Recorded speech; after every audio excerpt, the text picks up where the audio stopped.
tem informações atualizadas sobre o caso envolvendo a esteticista que nós mostramos agora há pouco. O Raimundo fez a matéria, trouxe informações, a entrevista dela. Tony Silva, a prioridade é sua, mais uma vez, boa tarde.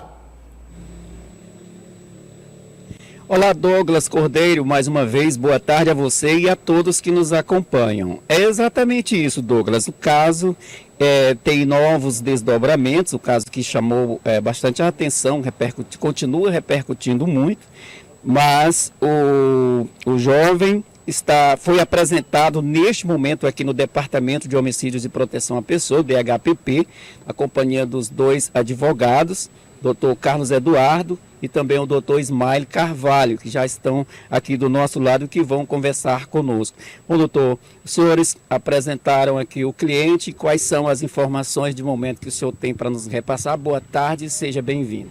Boa tarde a todos. Primeiramente, fizemos um pedido do Anderson de se apresentar, de responder pelo ato que cometeu. Ele tem ciência disso. Porém, ele deixa bem claro que embora tenha perdido a cabeça e tenha lesionado a sua ex-companheira, ele não tinha intenção nenhuma de matá-la. Tanto é que só tinha os dois lá e se ele quisesse fazer isso, cometer o ato em si, ele teria feito. Mas isso aí são coisas que nós iremos, no decorrer das investigações, no decorrer do andamento processual, constar isso como tese de defesa. Mas de antemão ele deixa bem claro que errou e que quer pagar pelos seus erros, como se apresentou espontaneamente. Ele demonstra algum arrependimento, doutor? Está muito arrependido, se pudesse voltar ao tempo teria voltado, mas é algo que infelizmente ele perdeu a cabeça, cometeu esse ato e quer pagar pelo que fez. E o procedimento agora, ele vai ser levado ao Instituto de Medicina Legal para realizar exames, é isso? Exatamente, e acredito depois para a central de flagrantes e amanhã a audiência de custódia. O senhor acredita que ele poderá responder em liberdade? É isso que a defesa vai sustentar. Nós vamos buscar a liberdade dele, porque embora ele tenha errado, é um cidadão de bem, que errou, que tem ciência dos seus erros, mas que nunca se envolveu em nenhum delito, nunca cometeu crimes, é um trabalhador, que errou. E nós vamos buscar para que o mesmo responda o processo em liberdade. O doutor Carlos Eduardo, o senhor tem algo a acrescentar neste sentido, que o senhor acompanhando aí de perto ao lado do doutor Ismael? Nós estamos acompanhando o caso com bastante cautela, entendemos o clamor social, entendemos o interesse que seja enquadrado o senhor Anderson no feminicídio, todavia é necessário que sejamos frios ao analisar o fato, certo? E que possamos assim fazer justiça. Pois então está aí, Douglas, como já dissemos, ele acabou de ser apresentado aqui e está preso, né? Ele está preso neste momento aqui no Departamento de Homicídios e Proteção à Pessoa. Douglas Cordeiro tem uma pergunta lá dos estúdios. Pode enviar, Douglas, que a gente repassa aqui aos advogados. Eu queria primeiro agradecer a presença dos dois advogados, a disponibilidade dos dois de falarem com você, com a nossa reportagem, com a Dia TV, com o Jornal Dia News.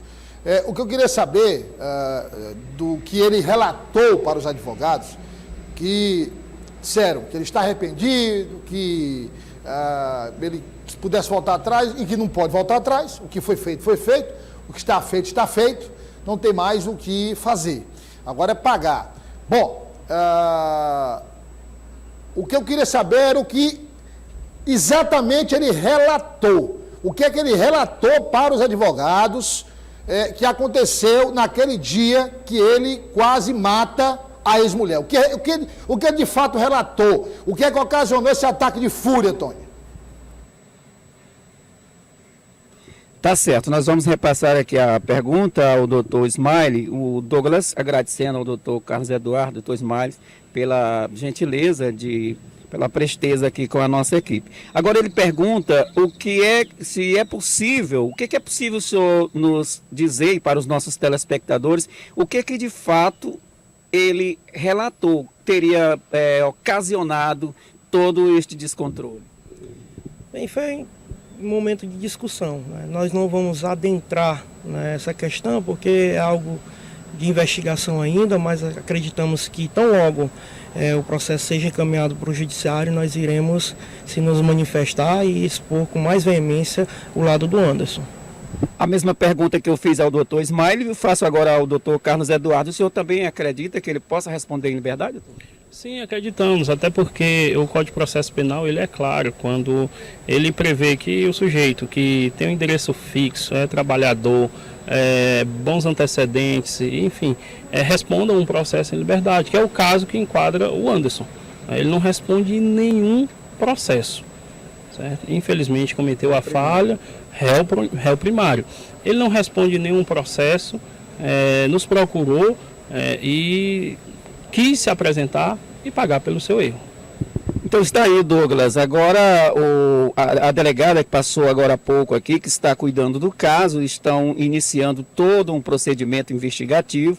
Acreditamos que ele deva ser levado o quanto antes ao Instituto de Medicina Legal para realizar exame e depois retornar para dar continuidade aos procedimentos. Então agora ele já está à disposição da Justiça. Eu volto com você, Douglas. Tony, você tem prioridade aí, você dá uma olhada aí, fica atento aí, porque qualquer novidade é só chamar que o espaço está aberto. Obrigado pela participação mais uma vez, Tony Silva. Olha, eu entendo que existam os requisitos na legislação penal para que alguém seja, por exemplo, colocado em liberdade para responder o processo em liberdade. Eu até acredito que seja necessário. Coloca as imagens aí, se for possível, Rafael, da moça. Mas também eu acho que deve ter na própria legislação, pode colocar na tela aí, tela cheia aí, para a gente, pronto. Mas também pode ter na legislação também o seguinte, você pode responder em liberdade, mas em que condições? Quais são as condições? Porque, veja, ele a ameaçou com uma faca, não foi isso? Ele a ameaçou com uma faca. Daí ela pediu a separação, foi até a polícia, depois conseguiu uma medida de restrição. E os dois se separaram. Depois, para cometer o crime, como ele sabia que ela não abriria a porta, o que é que ele fez? Usou uma outra pessoa que se passou por entregador. Não, porque tem uma surpresa para a senhora, tem um presente, alguma coisa do gênero. E quando ela abre a porta, ela aproveita e entra. Então, esse ataque de fúria, esse ataque de raiva, quem garante que, por exemplo,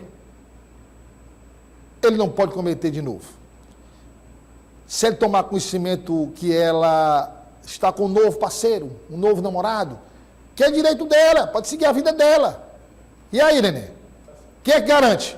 Então, acho que a mesma legislação que avalia, de um lado, os pré-requisitos para responder um processo em liberdade, deve ser a mesma legislação que avalia as condições que o crime aconteceu. E dizer o seguinte, de um lado atende aqui os requisitos, mas de outro pode ser que aconteça novamente. Então nós vamos manter aqui uma prisão temporária, algo do gênero, tal. Pode voltar para o telão aqui, Rafael? Algo do gênero, para evitar que isso aconteça novamente. Porque quem passa por uma situação como essa, o trauma, meu amigo, é difícil de superar.